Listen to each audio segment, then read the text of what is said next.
Now, a lot of folks have been talking about our new healthcare enrollment website, how it's been crashing and freezing and shutting down and stalling and not working and breaking and sucking.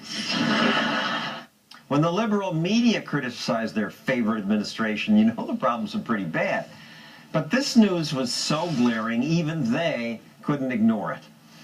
This week I was trying to think who might have some real insight into the website screw-up, and then one of those annoying alerts popped up on my computer screen.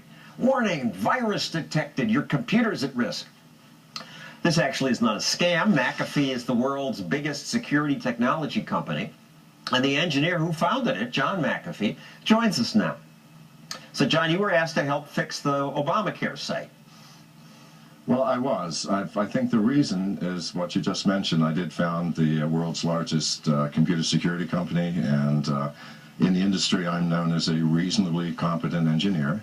However, on the negative side, my past history and lifestyle would not make the best PR image for helping. In any case, I chose to turn them down because I did not think they were serious about implementing what had to be done, which is throw it out and start over. And not serious is also part of your belief that the way government works is just not conducive to producing a competent website. Well, no, absolutely not. There are a whole bunch of reasons for that. There's a Federal Acquisition Requirements Manual, which is 2,000 pages long. I happen to have that here. 2,000 pages, yes. Right, and so anybody who works with the feds to do anything has to obey this. And if you're going to do a website, for Obamacare, you also have to understand and obey 6,000 more pages. That's correct. That's correct. So the total of 8,000 pages, you have to be a government expert, not a technology expert, to just meet the requirements. And the proposals are as large as the requirements. Proposals are sometimes thousands of pages long. So that's not conducive. In a company like Google, when you do a project, you go into a room with a blank sheet of paper and one requirement: make it work. And then you get to choose exactly what needs to be done given the technology at that moment. The FAR has things in it that say you have to use VHS recorders and adhere to standards that no longer exist. It's bizarre. But that's government. And not only did this not work, but you've discovered that there are security holes. Well, yeah, I alerted the press of that very early on. Not least of which is that they did not bother whoever's doing. And by the way, it's not just central planning; it's central management that makes things work too. You can plan all you want, but if there's no one managing and coordinating the process, it won't work. Why is this a hacker's wet dream, and why does it put the person in danger if you use the site? For a number of reasons. Number one, there are over 700 sites now that are scam sites, based on the fact that the government did not take up all the copycat names. Normally, for a site of this size, remember they're spending $100 million for the software.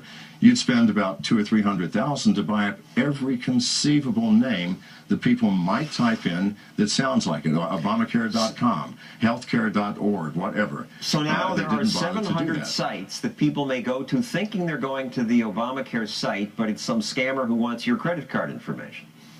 Absolutely, and once you input that information, your bank account is likely to be emptied. And this is identity theft of the highest order. The president said, well, the site went down because we had 8 million users in a week. Well, yeah, they had 8 million users in a week, but they only had less than a single-digit number of people who successfully signed up. I mean, I know that every system has glitches. You know, the iPhone has glitches, but a glitch is a minor annoyance. That is, when you got the iPhone, you could still make calls. You could text. You could check your email and surf the web. It still worked, but this is a catastrophic failure. It's not a glitch.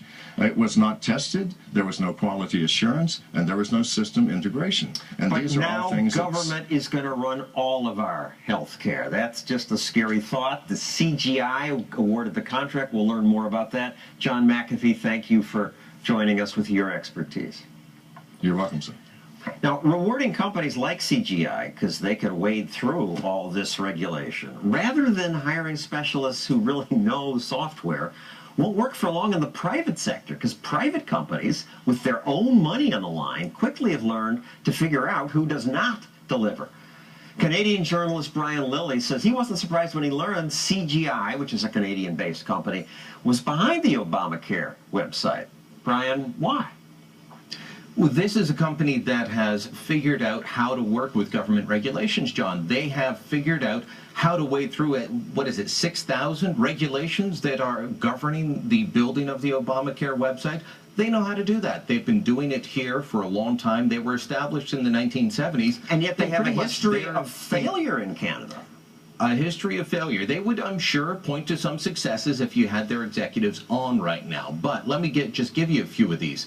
$46 million was spent just to have them go away after, paying them for a while to build a diabetes registry in Ontario for the Ontario health system. The goal was create an electronic health record for every citizen in the country's most populous province. Their small part of that billion-dollar project, which didn't deliver anything, was a diabetes registry. They couldn't deliver it. Decade earlier, they were given a contract for the New Brunswick government. Small little province down next to Maine, about the same size, tiny. They couldn't deliver on that. It went from 4.5 million to 35 million.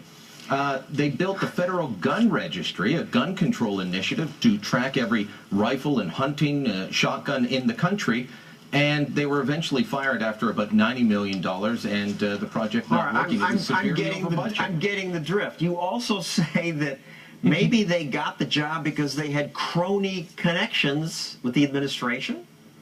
Well, I think actually, and we'll get to the Michelle Obama one in a minute, but I think that the crony connection should have helped the administration know that they shouldn't have hired these guys. I'll give you just a couple of examples. If they had called up the most recent government health contract, that'd be the province of Ontario, they could have had David Axelrod call the Premier of Ontario, Dalton McGuinty. He had studied under Axelrod. Same political advisor as Barack Obama. Valerie Jarrett, her daughter married the son of a cabinet minister in Ontario. We have a picture of them. They partied together. Yeah, so you've got these backroom connections. They could have called and said, are these guys any good? No, you're firing them? Okay, we're done. But maybe it was this Tony Towns Whitley, who was Michelle Obama's classmate, that would have been the trump card, because she's a senior vice president of CGI. At the company. This is part of the way that, from my perspective, how CGI operates in terms of having connections. And then when they get in, they don't just build and leave the way John McAfee would. They build and they stay, and they're part of the system, and that brings them more money. All very friendly. We call that crony capitalism. Thank you, Brian. So, the websites are a flop. Costs are up. You may have lost insurance you liked. But I was surprised that because of Obamacare, something good has happened. I'll tell you what that is next.